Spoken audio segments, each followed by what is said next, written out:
Welcome to Sunrise, first light for what's next on B2B revenue teams. Lots to cover today, so let's dive in. Okay, so picture this. You're at an amusement park, right? And you know those lines. Mm-hmm. Most of them are just awful. Oh, yeah. Hot, boring. Totally. You're just shuffling, checking your phone, maybe smelling some questionable nachos nearby. You're basically waiting to stop waiting. It's not really part of the fun. Exactly. But then think about something like Star Wars, Rise of the Resistance. Have you experienced that one? I have, yeah. It's completely different. Right. You step into the queue and it's like, bam, you're not in Florida anymore. No, you're instantly inside this resistance base on Batuu, stone walls, ships overhead. And then Ray and BB-8 pop up this hologram telling you you're recruited. Mm-hmm. And you board the transport, feel it lift off, and then alarms, chaos. First order.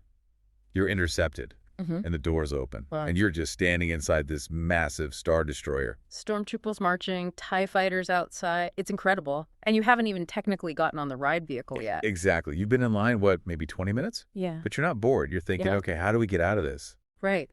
The line became the ride. It's this continuous story, perfectly designed. You're already in the experience. Okay, let's unpack that. Yeah. Because honestly, far too many sales outreach sequences feel like that first line, that awful, boring shuffle. Oh, absolutely. Just the slog of, hey, just following up, circling back. Generic stuff.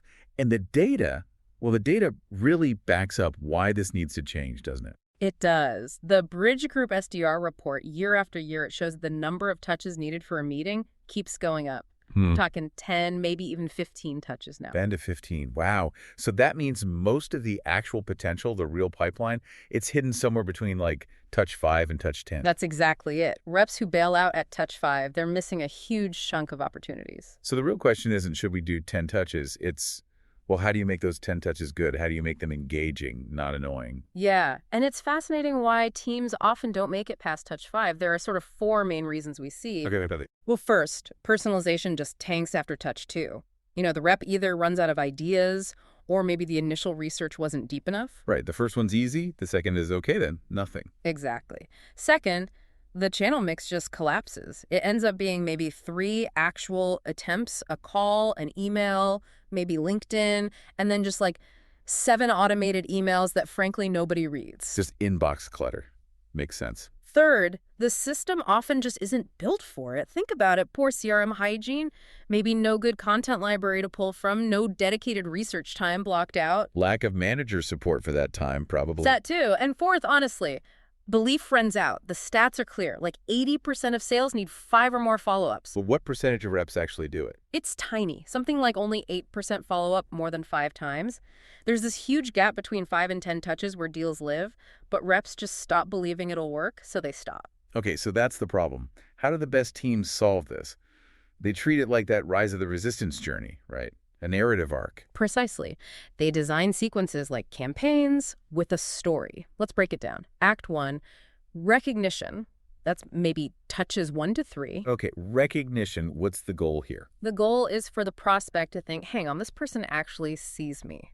So touch 1 might be a LinkedIn profile view. Simple. Salt. Right. Touch 2, a truly personalized email. Not just referencing their job title, but maybe something they're actively working towards, their goals. Forward-looking. Nice. And touch 3. Maybe a call, you leave a concise voicemail specifically referencing that email you sent. Connect the dots for them. That's your hologram moment, the initial hook. Got it. Act 1, recognition. Then Act 2. Act 2, curiosity. Touches 4 to 6. The goal now is, okay, I want to know a bit more. How do you build that curiosity? You mix channels, maybe a LinkedIn connection request now. Touch 5, a follow-up email, but this time sharing a really relevant resource, an article, a case study snippet. Adding value. Always. Touch 6 could be another call, but with a very specific question tied to, say, recent company news or something they posted.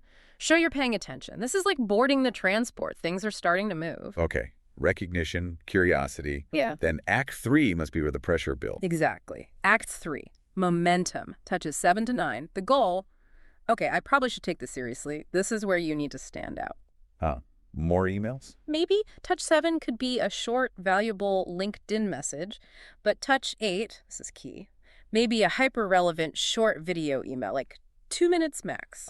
Video. That takes effort. It does, and that's the point. It shows your commitment, which kind of nudges their commitment to at least watch it. It simulates that captured feeling. The stakes are higher now. I like that. The video forces a moment of truth. And touch 9. Maybe a final call attempt, leaving a closing the loop type voicemail. Clear, respectful, indicating the sequence is nearing its end. Which brings us to the resolution. Touch 10. The breakup email. Sounds harsh. It doesn't have to be. It's not an ultimatum. It's more like psychological closure. The goal is for them to think, okay, I respect how they showed up. So what does that look like? It still adds value, maybe one last thought or resource. It explicitly gives them an easy out, but also leaves the door open for the future. Respectful persistence.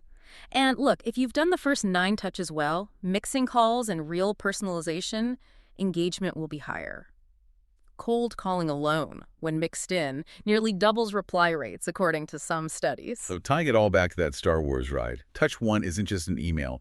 It's the hologram recruiting you. Right. Touch 2 is boarding that ship. Touch 3, maybe that first call attempt or the video, that's the jolt of being captured inside the Star Destroyer. High stakes. And touches 4 through 10, they aren't just annoying reminders, they're the escape sequence, step by step, building that momentum, that narrative tension until the prospect has to decide. But touch 10, if you've built that journey, they aren't annoyed.